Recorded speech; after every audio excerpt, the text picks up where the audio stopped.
Good morning, guys. How are we? Coming at you live from Port Melbourne Beach this morning. So obviously it is going to be an absolute scorcher today, but luckily, don't worry, I've been for my early morning run. I've beat the heat, so I went for a run about an hour ago, and then I've gone back inside to go to the gym. But even then, it was pretty brutal.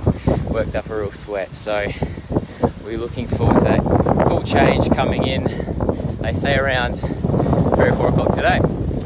So just something real quick about myself. So I turned 30 in September, so try to think of something I could do to sort of add to my maturity. So I started with listening to some talkback radio. So yesterday listening to SEN with KB and the doc, and talking about a little bit of a hot topic of late, and that is the prevalence of some specific injuries with the AFLW, obviously with their season kicking off. One in particular was a really high prevalence of concussion compared to the males. That was quite interesting. And the other one, the not so surprising one, was the high incidence of ACL injuries. So we know that women typically, or females I should say, typically when compared to more traditional sports, range from anywhere from 2 to 5 times more likely to sustain an ACL injury compared to males.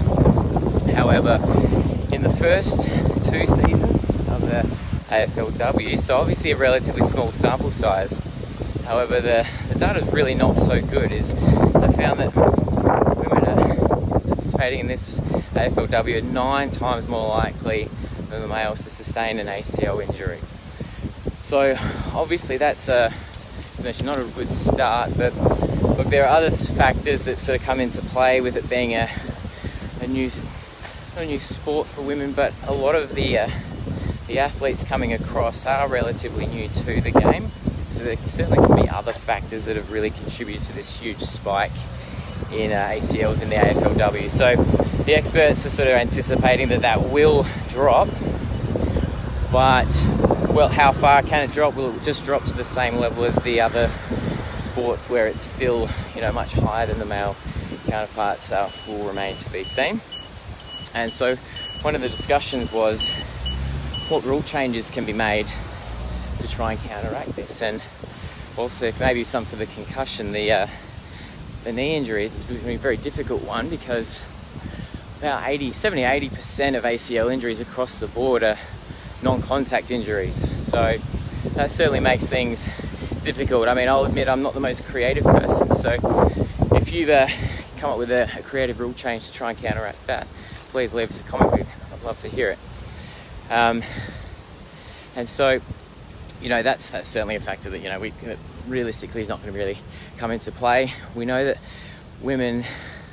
females, the way they're put together, there are some factors that just can't be changed. So females have a wider pelvis, and what that does is just increase the angle from the pelvis down to the knee, putting them at a greater risk of sustaining that injury of the ACL. So they've done studies that have shown that women, when they land, they tend to land with a slightly straighter knee as well. So when you jump and land, you want to have a little bit of, that softer knee, that shock absorption. And when we've got that real stiff knee, anywhere from that real stiff, straight 0 degrees of bend to that, even within that 30 degrees, we're really susceptible to, putting ourselves at risk at that ACL injury. So there's also a hormonal factor as well. So the ACL, the actual ligament itself, does have hormone receptors. So when it comes to menstrual cycle, estrogen hormone actually can cause some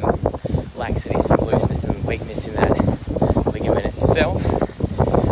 And also as well, that some studies show that the ACL in females is a little bit smaller too. So there's all these other factors that can't be changed. But as we mentioned last week, there's some really good evidence for reducing that incidence of injury of ACL by 50%. So that's just data that you can't really ignore, basically. So and the key thing as well, as the experts want to really reiterate, is that it's not all just about the injury prevention. This is also about improving your performance on some of the real key factors when it comes to your performance. So whether it's jumping and landing, your power, your sprinting, ability to change directions, to lay those tackles or evade those tackles, it's certainly a lot more to it than that. So